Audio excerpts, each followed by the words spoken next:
Today I'm going to take a look at a power bank from ISDT called the BP40. It's got 10,000 milliamp hours, rated capacity, likely a pair of 21700s sitting side by side there, 2 USB-C ports for the interface, 4 LEDs there for power level, a touch sensitive display there. It does have the ability to beep as well, as you can hear. And thanks to ISDT for sending this one to me to look at and review. Links to it, along with where you can find me on social media, will be in the description below. Design and construction. If you guys don't know about ISDT, they're really well known in the charger space, especially like RC cars and battery packs and stuff like that. This is one of their first power banks that I know of. I reviewed one of their battery chargers many years ago, probably one of the first chargers I reviewed. So check that out. But this is about the power bank.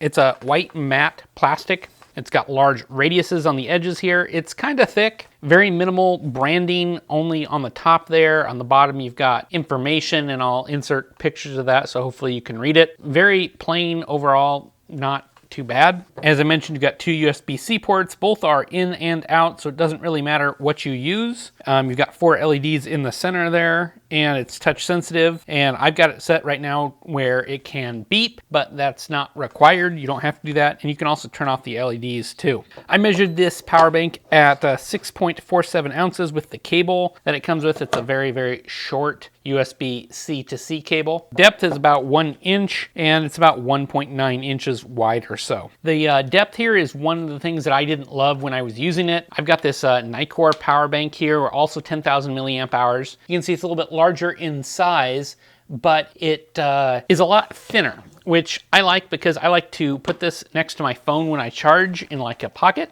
and then it's really easy to fit and take with you, you know, while you're doing something, walking around, whatever. I've got another power bank that I compared it to during this review, this Anchor. It's also 10,000 milliamp hour. It's just larger in all dimensions. So let's talk more about the ISDT here and the features that it has. This has Bluetooth and an app that goes along with it, and I've got lots of screenshots that I'll show. At first, I didn't want an app for my power bank. You know, it's kind of neat, but you probably don't need it, right? The pairing process here was automatic, and it immediately prompted me for a firmware update, which, again, it's a power bank, but okay, I did it. Didn't take very long. You can configure the power bank to beep here, and I do have mine turned on. So I've got it set right now to beep when I touch the panel display. I've also got it set when you plug in something to charge, and I'll go ahead and do that. You can see the power bank beeped and my phone beeped. You don't have to do that, but it is an option for you. You can configure whether the LEDs turn on or off or automatically turn off after a period of time. So that can be nice if you're, say, charging this in a dark room while sleeping. You can turn off those LEDs. Another neat feature that this power bank has that's configurable via the app is the battery care mode, where it stops charging the power bank at 80% to increase the lifespan of the battery. And that's along the same lines as comfort mode, which will reduce the power discharge rate and charge rate to make it cooler to touch. It didn't get too hot, and I've got a slide on that here later in a minute. I can see both features, something you might use if you're using a power bank all the time, but for a lot of situations, I think you'd probably leave them off, because a lot of times, at least when I use a power bank, it's for short bursts of power where you're wanting as much power as you can get quickly. The charger does support pass-through power, so I can plug in a source power here. It's going to charge the power bank and charge my device. It does slow things down a little bit, but you can see here I'm pulling 16 watts to charge the power bank, which is pretty good. And I'm still charging my phone. It's saying 51 minutes to full. I can unplug it, and it still stays at 51 minutes. So it kind of prioritizes discharge while charging at the same time here. So that's nice when you're traveling. I used it recently on a trip. One of the other nice things here is that the power bank supports a dual USB-C in of power. And the power bank's got to adjust and be strong enough here. But you can see here, I'm pulling 20 watts on the bottom. I'm pulling 17 watts on the top. So that's quite a bit of power to put in here. And you can see that the power bank is pretty discharged. You can see that it's charging both sides, one at 18 watts, one at 20 watts. So that's pretty nice. This is the interface to turn your various features on and off. Super easy to use. Charging single port took 3 hours and 30 minutes.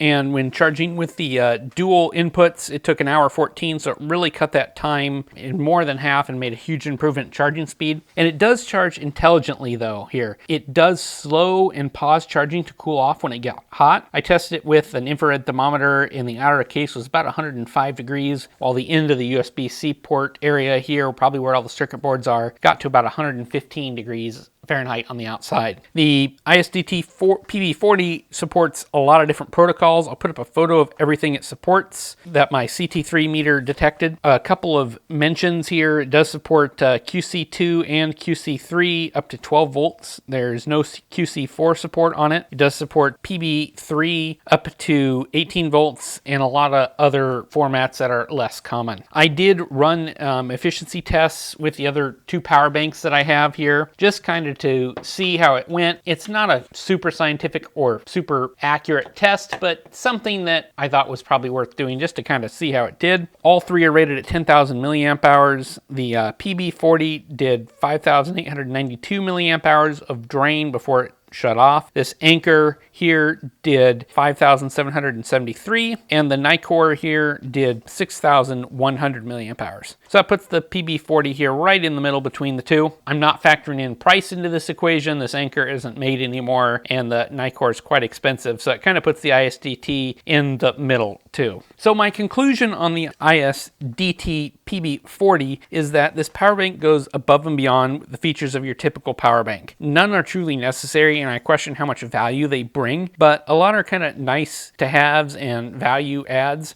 ISDT is known for making really sophisticated chargers with a lot of features, and the power bank holds that same type of mentality and philosophy. I do really like that it's got USB-C pass-through, and that's actually really useful. The dual charging is also really useful, and I like how it monitors the temperatures when you're doing those things because they are higher wattage. It helps the battery life, and it helps you keep safe too. That's not something any other power bank that I've had does actively and lets you know via an app or LED sequence or anything like that. The things I'm not a huge fan of, this is just thicker than what I want to use. These Nikkor Slim I've grown really accustomed to, and I really like it. This is running a pouch cell, this is running cylindrical cells, and over time I've had better luck with cylindrical cells, so maybe this will last a little longer than the other power bank. I don't know, but that's just kind of a theory. As I mentioned, price was in the middle here. It's certainly not the cheapest you can find for 10,000 milliamp hours from a reputable brand, but it's also not the most expensive, so it's kind of in the middle and a decent value with the added features here. I can recommend the PB40 if the size fits your needs and you're willing to use an app to customize it to your liking. At that point, it's a really nice power bank. If you think you'll never use the app or it's maybe a little bit too thick, there are probably better options that you might check out instead. As always, guys, thanks for watching these reviews. I appreciate you liking, subscribing, and leaving comments below if you have any questions. As always, thanks for watching.